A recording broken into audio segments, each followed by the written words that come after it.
Welcome, everyone, and welcome to Mega Life 21 Mayhem. I am your host for Mega Life 21 Mayhem, James Piranha Madonna, and I am very proud to announce that this is the debut of the Meal Ticket Internet Talk Radio Show. And why do I say the Meal Ticket? Well, it happens to be a wonderful creation of mine, very well inspired, to say the least. It is a Facebook group dedicated to celebrating circular weight training and Persian and Indian club swinging. Okay, circular strength training through Indian and Persian club swinging, which is an ancient sport. It is probably the first form of strength training ever developed, and it is considerably more challenging than your conventional barbells, dumbbells, machines, and such. They also incorporate body weight exercises using the Shana board, which is a wooden block, and they do certain exercises like a Persian-style push-up, Hindu push-ups. But it turns out that sometimes ancient methods, time-proven methods, are superior in many ways to so-called modern-day strength training. Now, I'm the founder of the Meal Ticket. It's spelled capital M-E-E-L, play on words. The meal is simply the Persian word. I believe they spell it a little differently, but it is a Persian word for the clubs that they use. Actually, in ancient times, the Persian soldiers were training for war, and this is what they use. Everything they use is connected in some way to their weapons: the sword, the spear, the shield. Okay. If you have a Facebook account, just look up the Meal Ticket, M-E-E-L, and if you're interested, feel free to join our group. Now, I have as my guest the one and only. He is the official beer consultant on Honest Craft Beer Reviews. But how I met this gentleman was through the club swinging enthusiasm that was taking place through a specific company in the United States that makes and sells Persian clubs and Indian clubs. Now, I would like to welcome Mr. Red Rooster, originally from the state of Rhode Island, the Ocean State. Red, how are you today? Good, James. Hello, how are you? Good, very good, very good. Now, it happens to be a warm, balmy Sunday in April here. I believe it's April 15th, 2012, right? The weather's just been crazy. But anyway, getting back to the club swinging, circular strength training.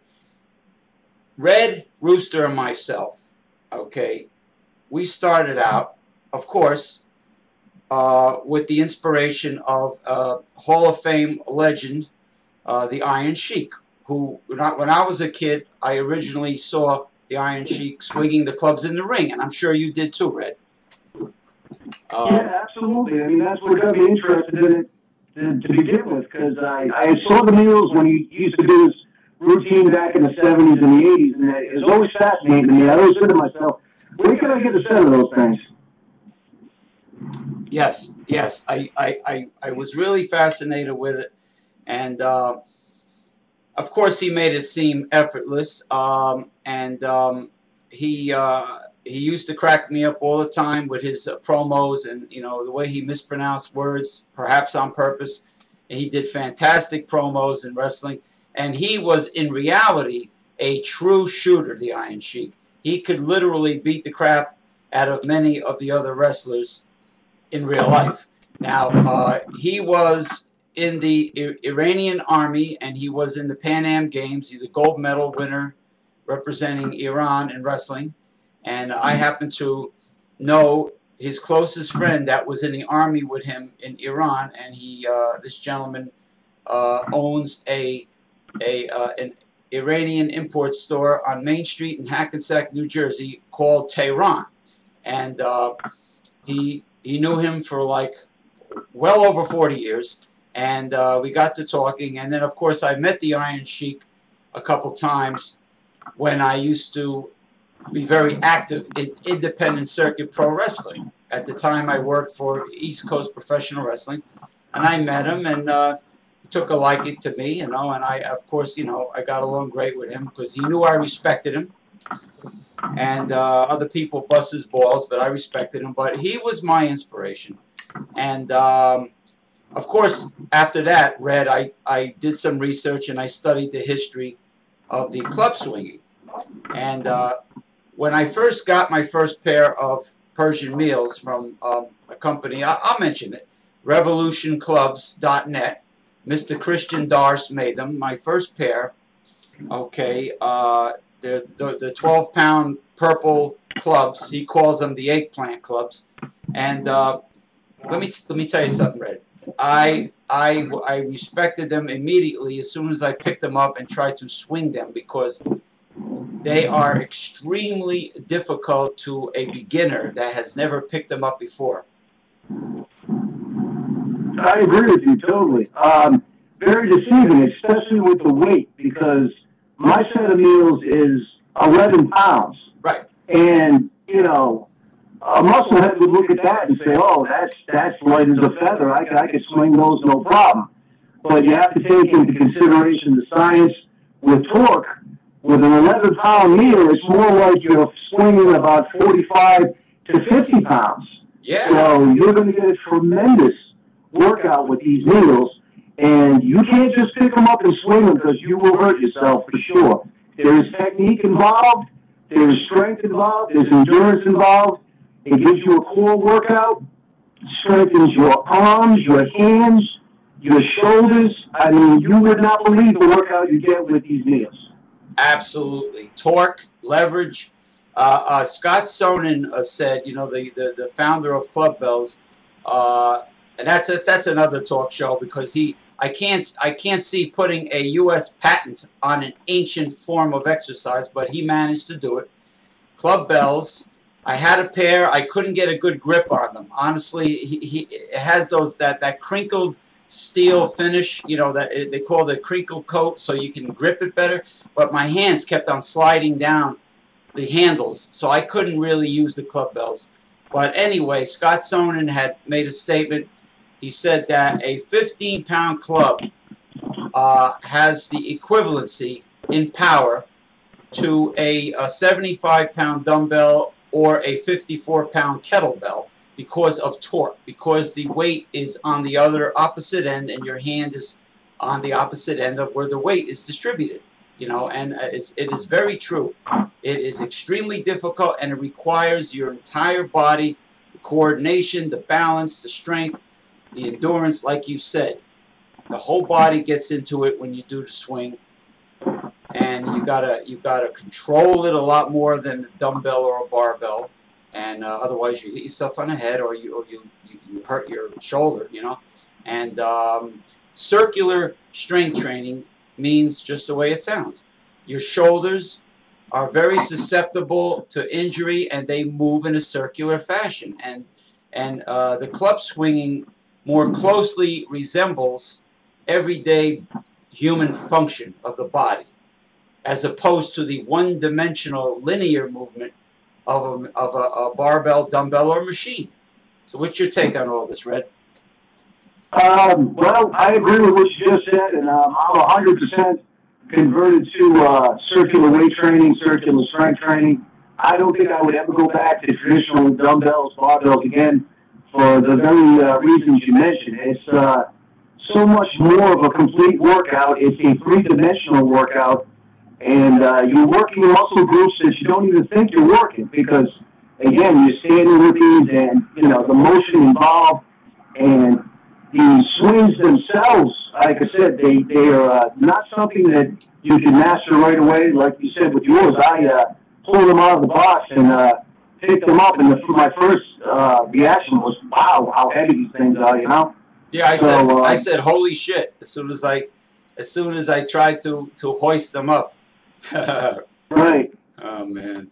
So I said to myself, I said, you know what? I was a true believer as soon as I lifted him, and I said to myself, I'm never going back to regular weights. And I was never big into going to the gym anyway.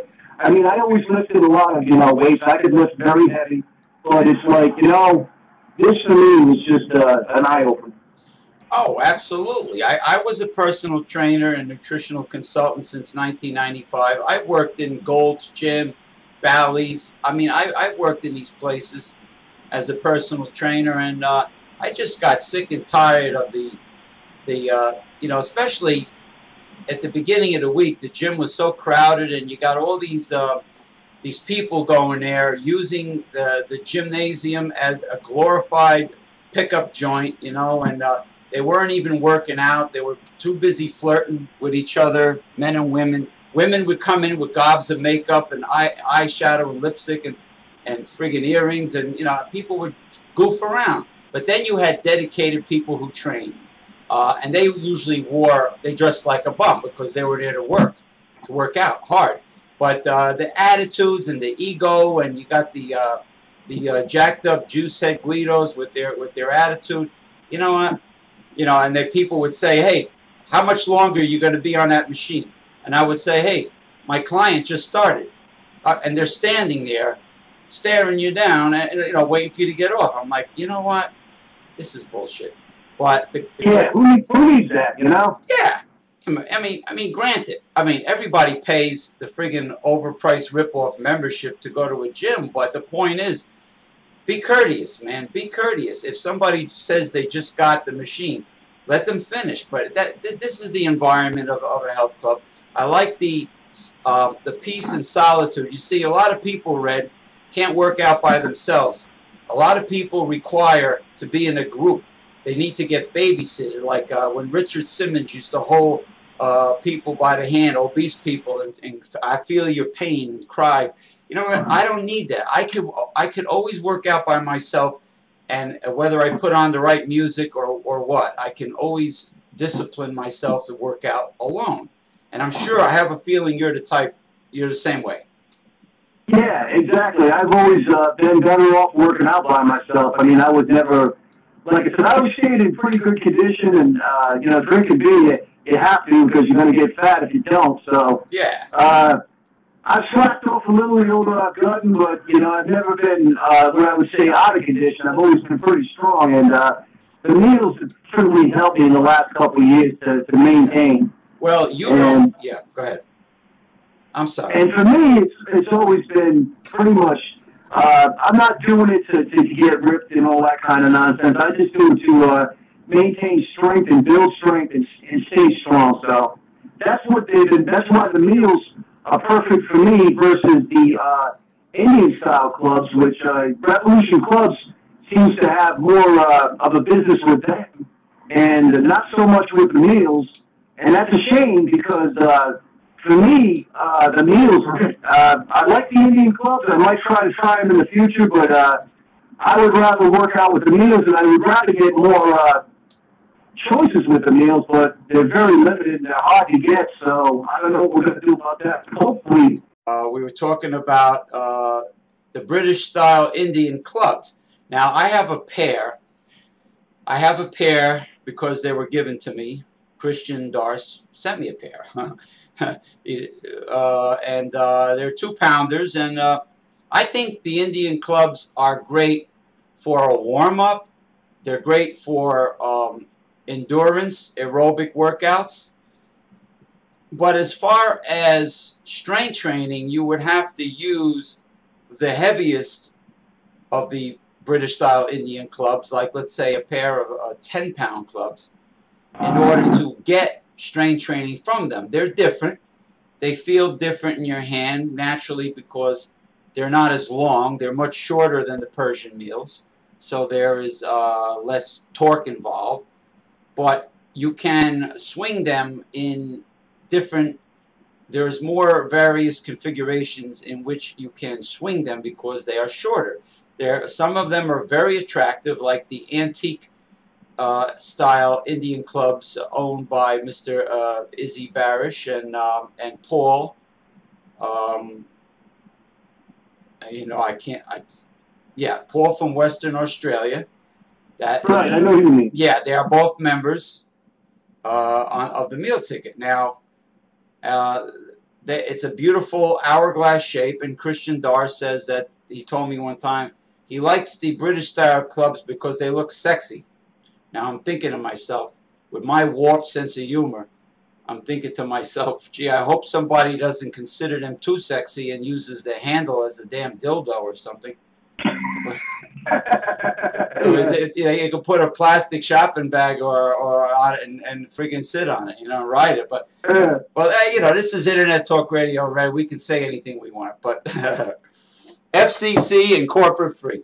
Now, yeah, you know, I used to think of that too. I said, gee, the Persian meals and the clubs are very versatile. They make an outstanding conversation piece. You can put them in your living room. They look beautiful with the wood grain, and you can use them as a sex toy if you had to, you know. But but the point is, well, go ahead. The Indian style clubs. I mean, when you look at them, these like the meals are really working, moving pieces of art. I mean, I got to give Christian and his wife their credit because they make such a quality product. Yeah. But the problem with Revolution Clubs is their website is so antiquated. Their customer service is virtually nil. Yes. You wouldn't believe, well, you know better than me, the problems you had just to get a fucking set of these things.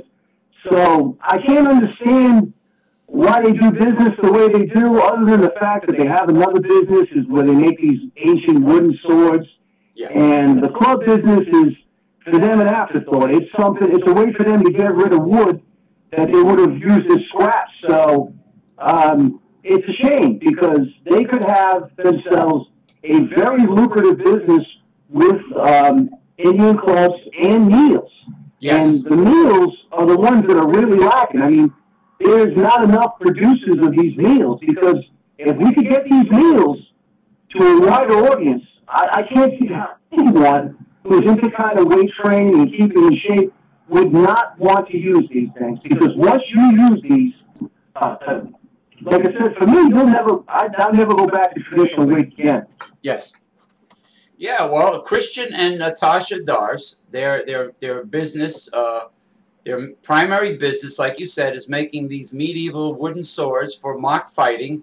I believe they call it Purple Heart Armory, that part of the business, and whatever hickory, you know, which happens to be the most durable or one of the most durable woods you can use for making clubs. He was using hickory to make the wooden swords, and whatever hickory was left over, somebody gave him the idea, and he learned how to make the British-style Indian clubs, and then I'm the one that kept on emailing him and pestering him about the Persian meals. So he goes, you know what? Other people have requested them also. So he's friends with Richard Army McGuire, so I have a feeling that Richard McGuire gave him the specifications or instructions how to make them. I'm not sure how he learned, but he started making some lighter meals and 20-pound meals. And then he experimented with a 32-pound that he never put on the website. But the point is, even though he's capable of making different size Persian meals, okay, in different colors, and he has the specifications to make them, he does not promote them on his revolutionclubs.net website. He keeps them in his personal stock.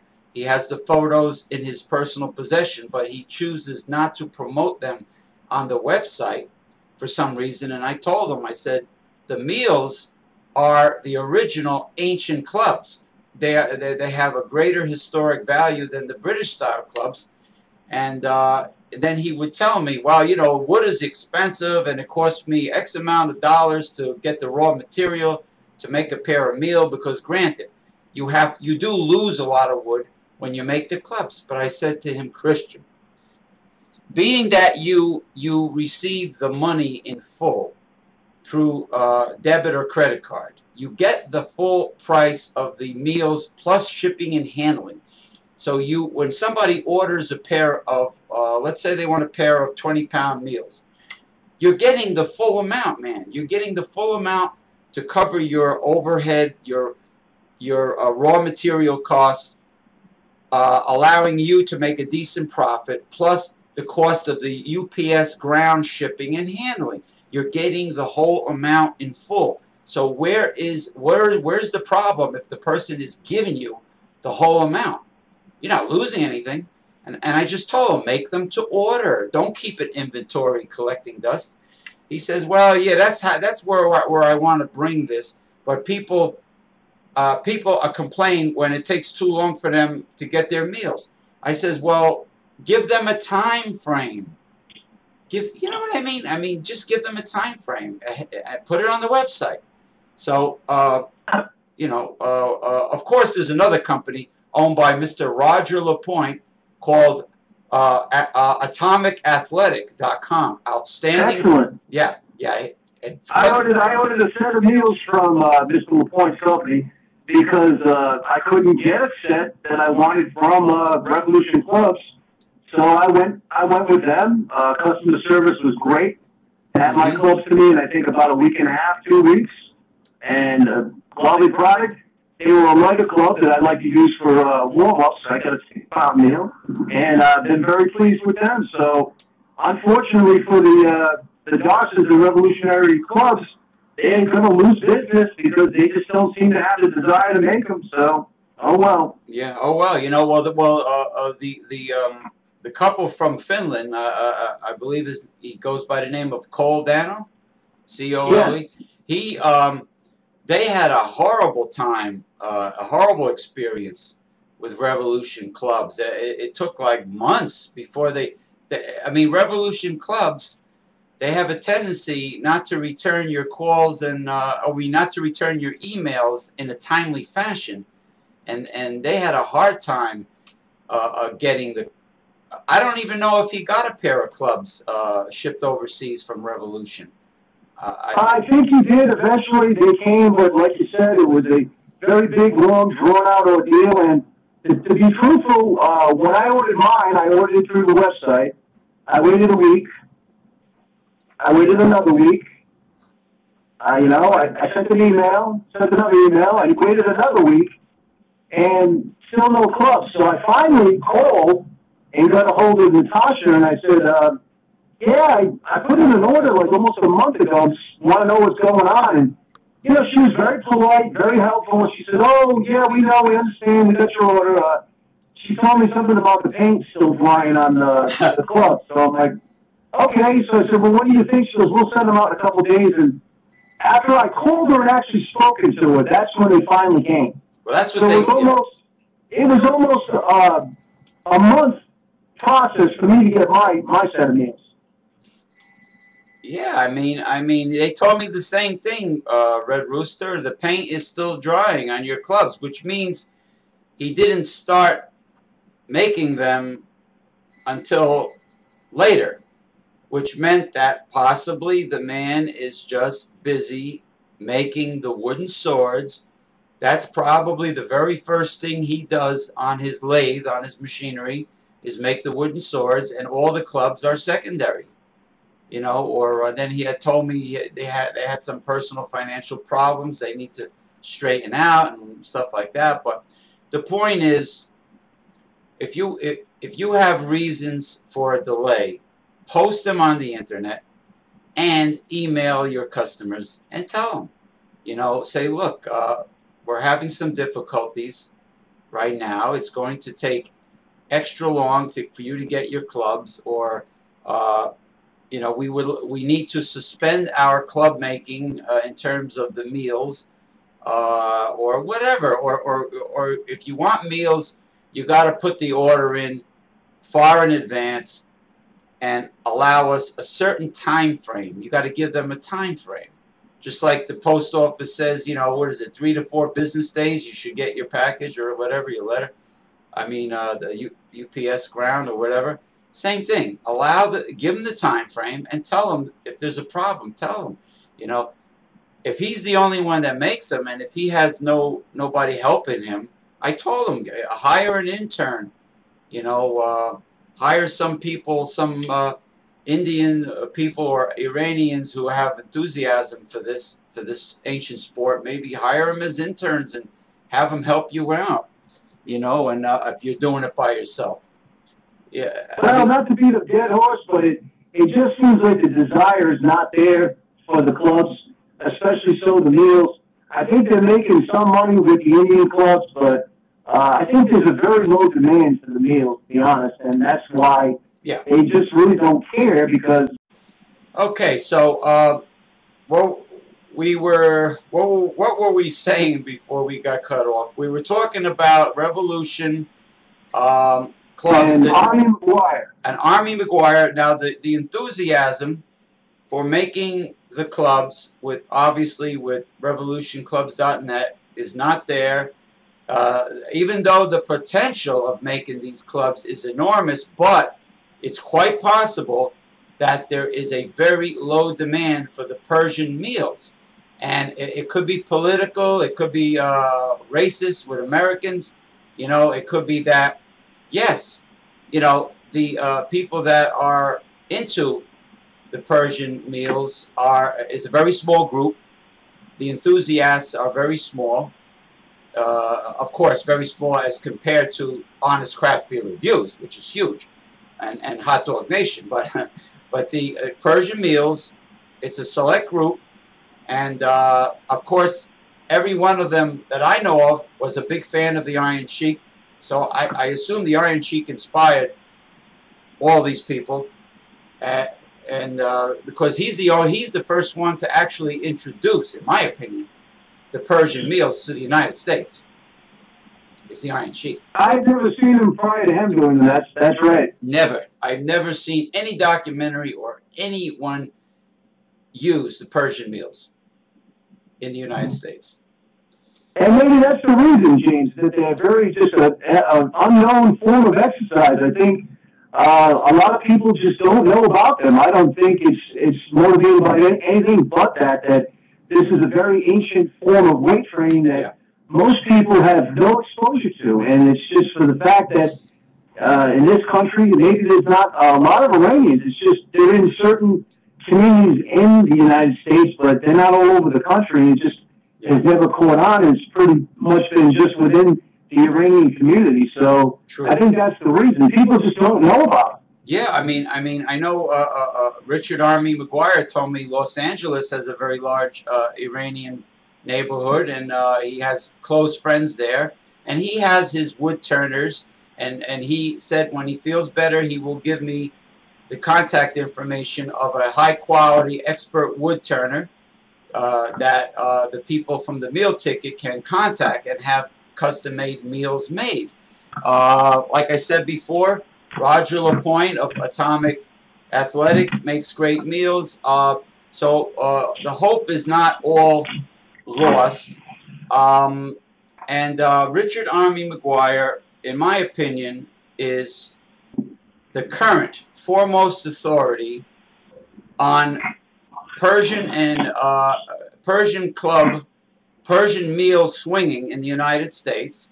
He has a website called agelessstrength.com, and another great expert who promotes Indian club swinging is Mr. Julio Anta, who owns Miami Kettlebell, and he is a martial arts instructor in Kung Fu and different variations of Kung Fu in Miami, Florida. So Julio Anta has some fantastic Indian club videos.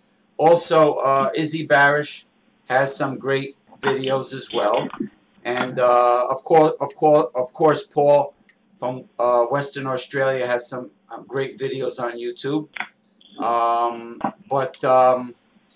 Yeah, Richard Army McGuire, I correspond with him often, and he has given me some fantastic advice, and I posted a lot of his sound advice in the documents on the meal ticket for everyone to read.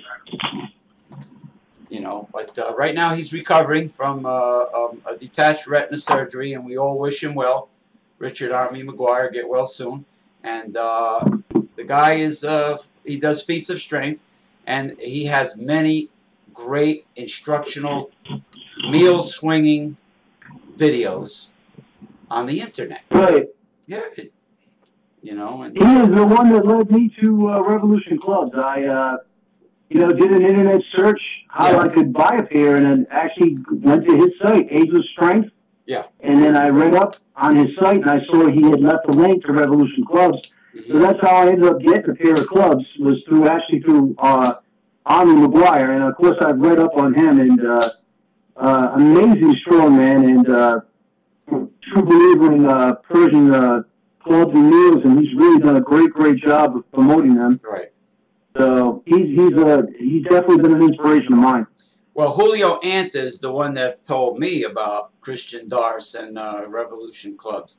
So he probably gets all his clubs, his Indian clubs from revolutionclubs.net. It's just a shame that, I mean, the potential of making these is great. I mean, he doesn't have to keep a big inventory. All he has to do is make a pair of each product, of each size and style, even the antique style that Izzy Barish has, that Christian Darce can make a pair of those, and post the photos on the website and just make them to order. That's all. Don't have a big inventory collecting dust. Make them to order. And he can do that. And I even gave him a suggestion about, why don't you, here's the Iron Sheik's agent. Contact the Iron Sheik's agent and work out a deal and come out with an autograph series, an official Iron Sheik autograph series Persian club set, and have every size painted in a different color, so you instantly can identify the weight and the size by, maybe one in forest green, one in royal blue, or dark blue, one in purple, one in red, like a burgundy or whatever, and just have a whole set with the Iron Sheik's autograph, and just give him a percentage of it, and use the Iron Sheik as a gimmick for sales promotion for the set. It might go over really big because there's a lot of pro wrestling fans in the United States, and right. Now more than ever. But of course, when we first saw the Iron Sheik in his prime, swinging the Meels, there wasn't, pro wrestling fans were a very small, select group.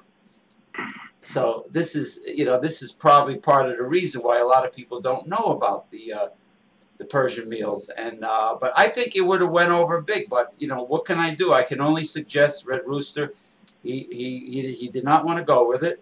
And I told Roger LaPointe, you could do Well, that's nice to know, because, Revolution Clubs, as good as they are, they're not the only game in town.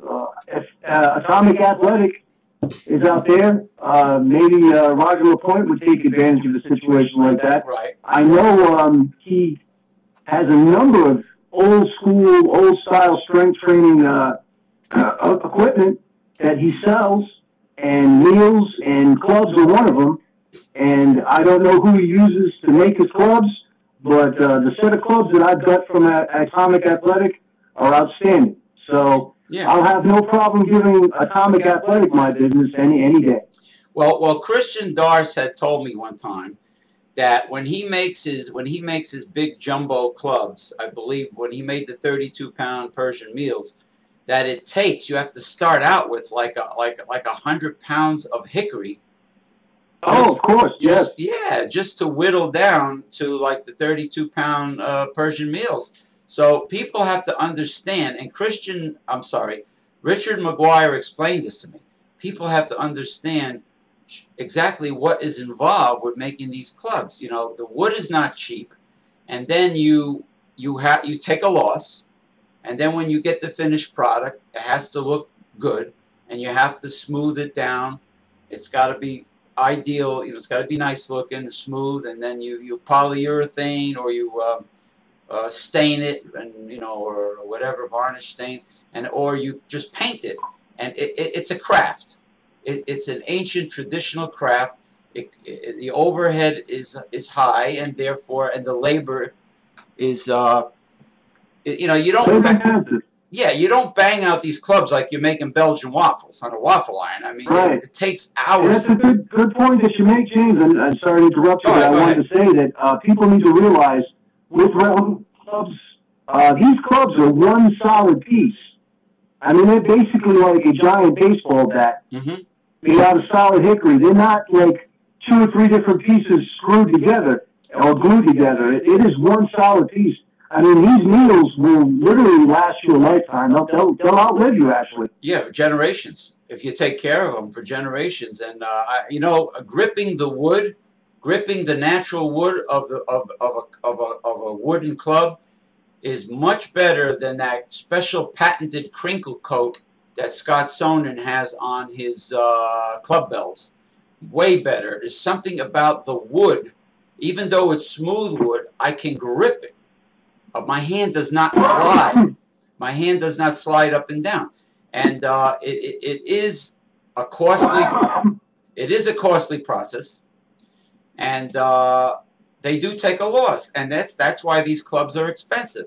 Richard Army McGuire told me people are complaining all the time about the price of these clubs. They're too expensive. They're too expensive. Well, they got to understand what goes into them, and the fact that these clubs can become family heirlooms, and they're not eyesores sitting in your house. They're beautiful to look at. You could throw them. They'll last you generations, as you say. Yes. Generations. And again, they're a quality product. They're not cheap to make, so they're going to be expensive because it costs the company a lot to make these. And I'm willing to pay it because I can tell you the quality is there. That's right. That's right. They will last for generations, and you can throw your scarves and your baseball caps on top of them. They're very functional, like we were joking around earlier, and they're beautiful, especially the wood grain. I'm telling you, the pair of clubs that Paul from Western Australia made, that gorgeous wood grain, you know, and I'm sure, you know, the hickory has a nice wood grain also. And with my big club, I put the Lemon Pledge furniture polish on it many times and let it sit overnight, and it looks beautiful. Actually, when my mother first saw them, she says, "Wow, this is beautiful. Look at the wood grain. Can I polish it for you with Lemon Pledge?" And I laughed, and then I thought, wait a minute, maybe she has something there. She wants to polish my Persian club up. So I went and I did it. And it looks great. I mean, you know, what can I say? It's an ancient traditional art. It is probably the most challenging form of strength training. It's circular strength training, 3-dimensional. You can, for those of you that are interested, you can Google Persian meals, Persian clubs, and read all about it and watch many videos on YouTube. Unfortunately, when you type in Persian meals, you get like Persian restaurants. Because because you know the people, I mean, I guess the search engine spiders on Google see the word meal and they don't quite get it. Just like Microsoft Word insists that the way Latin people spell merengue, as in the dance, is wrong, and actually they're right. But yeah, so anyway, research it, people. Invest the money if you can. I mean, if you're on a budget, honestly, if you're really on a budget and you can't afford the Persian clubs, go to Home Depot and get a pair of sledgehammers and just be careful. don't do it. Don't do it in the house. Don't do it if you have a 75-gallon aquarium. Don't do it near there. Don't do it outside. Do it in the basement if the ceiling is high enough. And please be careful. And you know, you can monkey around with the sledgehammers. You know, make believe you're Thor from what is it, Marvel Superheroes, whatever. But you know, and then when you get the money, invest in a pair of clubs. Richard McGuire told me, and I didn't listen to him. He told me, start off with a light pair. Start off with like 5 or 10. Yeah, we said 10-pounders. But when I ordered the 12-pound clubs, I totally underestimated them and said, "What? 10 pounds? 10-pound dumbbells feel like a feather to me. They're nothing. Why? What am I going to do with 10-pound clubs?" And I just did not understand the concept of torque and leverage and exactly how heavy a 10-pound club feels in comparison to a 10-pound dumbbell. Well, Revolution Clubs used to have an 8-pound meal on their site, which they have removed about a year ago. Right. And that's a shame because that was going to be my next purchase for them. I have an 11-pound set, and instead of going heavier, I was actually going to go lighter. So the 8-pound meal would have been perfect for the warm-ups. Right. And I would have went to the 11, and eventually I wanted to work myself up to a 20-pound set. But the chances of me getting them from them now, I don't know. It remains to be seen. But like we said earlier, there are other options out there. So I would definitely suggest people, if they're going to get into Persian clubs and meals, there are options out there. Try Atomic Athletic. I would direct them to that site first, and then go from there. Yeah, but I have to take off, James. Yes. It was great talking to you. Yes. Hopefully we can do this again, okay? Thank you. Thank you very much, Mr. Red Rooster of the Meal Ticket and Honest Craft Beer Reviews. Take care. Bye-bye. Take care. Goodbye.